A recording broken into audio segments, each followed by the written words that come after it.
கோரம் நள்ளிரவில் எரிபொருள் நிரப்பு ஊழியர் மீது வாள்வெட்டு.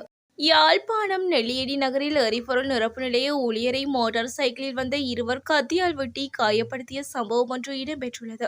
குறித்த சம்பவமானது நேற்றிரவு 11 மணியளவில் நெல்லியடி காவல் நிலையத்துக்கு முன்புறமாக உள்ள எரிபொருள் நிலையத்தில் இடம்பெற்றுள்ளது. நெல்லியடி நகரிலுள்ள கூட்டுறவு சங்கத்துக்கு சொந்தமான எரிபொருள் நிரப்பு நிலைய ஊழியர் ஒருவரை இவ்வாறு தாக்கப்பட்டார். இந்த சம்பவம் தொடர்பில் மேலும் தெரிய வருகையில் 2 இளைஞர்கள் எரிபொருள் நிரப்பு நிலையத்துக்கு சென்று தகராறில் ஈடுபட்டனர்.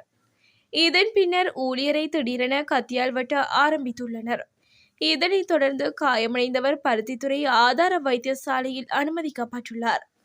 குறித்த சம்பவம் தொடர்பாக சிசிடிவி காணொலியை அடிப்படையாக கொண்டு காவல்துறையினர் விசாரணைகளை மேற்கொண்ட நிலையில் ஒருவர் கைது செய்யப்பட்டுள்ளார்.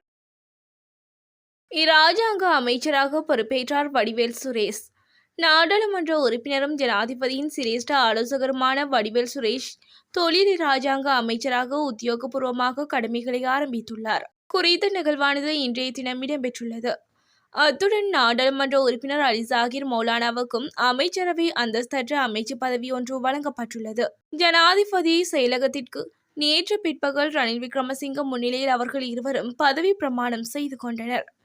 மேலும் வடிவேல் சுரேஷ் பதுளை மாவட்டத்திலிருந்து ஐக்கிய மக்கள் சக்தியை பிரதிநிதித்துவப்படுத்தி நாடாளுமன்றத்திற்குள் சென்றமை குறிப்பிடத்தக்கது. கனடா இனப்படுகொலை நினைவு சின்னம்.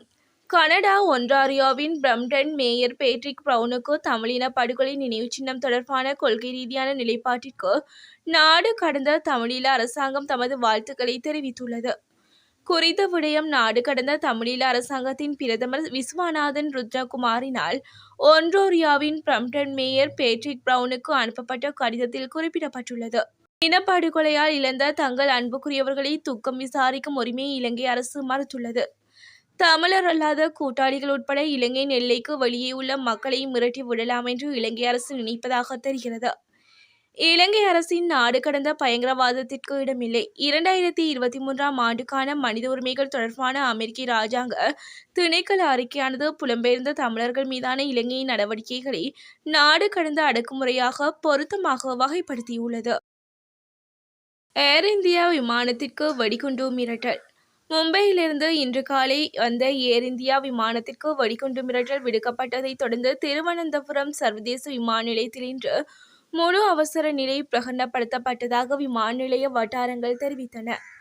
காலை 8 மணியளவில் 135 பயணிகளுடன் விமான நிலையத்தில் பாதுகாப்பாக தரையிறக்கப்பட்டு தனிமைப்படுத்தப்பட்ட பகுதிக்கு மாற்றப்பட்டதாக விமான நிலைய அதிகாரிகள் தெரிவித்தனர். காலை 8:44 மணியளவில் விமானத்திலிருந்து பயணிகள் பத்திரமாக வெளியேற்றப்பட்டதாக அவர்கள் தெரிவித்தனர். விமானம் திருவனந்தபுரம் விமான நிலையத்தை நெருங்கியதும் காலை 7:30 மணியளவில் விமானிக்கு வெடிகுண்டு மிரட்டல் விடுக்கப்பட்டதாக அந்த வட்டாரங்கள் தெரிவித்தன. ஜம்மு காஷ்மீரில் தேர்தலுக்கு முந்தைய கூட்டணியை உருவாக்க காங்கிரஸ் விருப்பம். ஜம்மு காஷ்மீரில் 3 கட்டங்களாக சட்டசபை தேர்தல் நடைபெறுகிறது. செப்டம்பர் 18, 25 மற்றும் அக்டோபர் 1 ஆகிய நாட்களில் வாக்குப்பதிவு நடத்தப்படுகிறது. அக்டோபர் 4ஆம் தேதி வாக்கு எண்ணிக்கை நடைபெறும். இந்த தேர்தலில் தனித்து போட்டியிட உள்ளதாக பாஜக அறிவித்துள்ள நிலையில் தேர்தலுக்கு முந்தைய கூட்டணியை உருவாக்க காங்கிரஸ் விரும்புகிறது. ஜம்மு காஷ்மீரில் காங்கிரஸ் கட்சியின் தேர்தல் பணிகள் தொடர்பாக கட்சி நிர்வாகிகளுடன் தேசிய தலைவர் மல்லிகார்ஜுன் கோர்கே, முன்னாள் தலைவர் ராகுல் காந்தி ஆகியோர் கலந்துரையாடியுள்ளனர். பின்னர் செய்தியாளர்களை சந்தித்த கார்கே, ஜம்மு காஷ்மீரில் தேர்தலுக்கு முந்தைய கூட்டணியை உருவாக்க ராகுல் காந்தி ஆர்வம் காட்டுவதாக கூறினார். சாலை தடுப்புச்சுவர் மீது ஜீப் மோதியதில் ஒரே குடும்பத்தை சேர்ந்த 5 பேர் பலி. பீகார் மாநிலம் போஜ்பூர் மாவட்டத்தில் உள்ள கச்ராஜ் போலீஸ் நிலைய எல்லைக்குட்பட்ட பீபிங் பாலத்தில் இன்று அதிகாலை ஒரு ஜீப் சென்று கொண்டிருந்தது. அப்போது அந்த ஜீப் டிரைவரின் கட்டுப்பாட்டை இழந்து சாலையில் இருந்த தடுப்புச்சுவர் மீது அதிபயங்கரமாக மோதியது. இந்த விபத்தில் 2 பெண்கள், 1 குழந்தை உட்பட 5 பேர் உயிரிழந்தனர். மேலும் 3 பேர் படுகாயமடைந்தனர். இந்த விபத்து குறித்து தகவல் அறிந்த போலீசார் சம்பவ இடத்திற்கு விரைந்து சென்று உயிரிழந்தவர்களின் உடல்களை மீட்டு பிரேத பரிசோதனைக்காக அருகிலுள்ள மருத்துவமனைக்கு அனுப்பி வைத்தனர். இதில் காயமடைந்தவர்கள் அருகிலுள்ள மருத்துவமனையில் சிகிச்சை பெற்று வருவதாக போலீஸ் அதிகாரி ஒருவர் தெரிவித்தார். மேலும் இந்த சம்பவம் குறித்து போலீசார் வழக்கு பதிவு செய்து விசாரணை நடத்தி வருகின்றனர். போஜ்பூர் போலீசார் அறிக்கையில் இறந்தவர்கள் புப் நாராயண் பதக், பிபுல் பதக், ரேணுதேவி, அர்பிதா பதக் மற்றும் ஹர்ஷ்குமார் என அடையாளம் காணப்பட்டுள்ளனர். காயமடைந்தவர்கள் குஷிகுமாரி, மதுதேவி மற்றும் பெலிகுமாரி என அடையாளம் காணப்பட்டுள்ளது.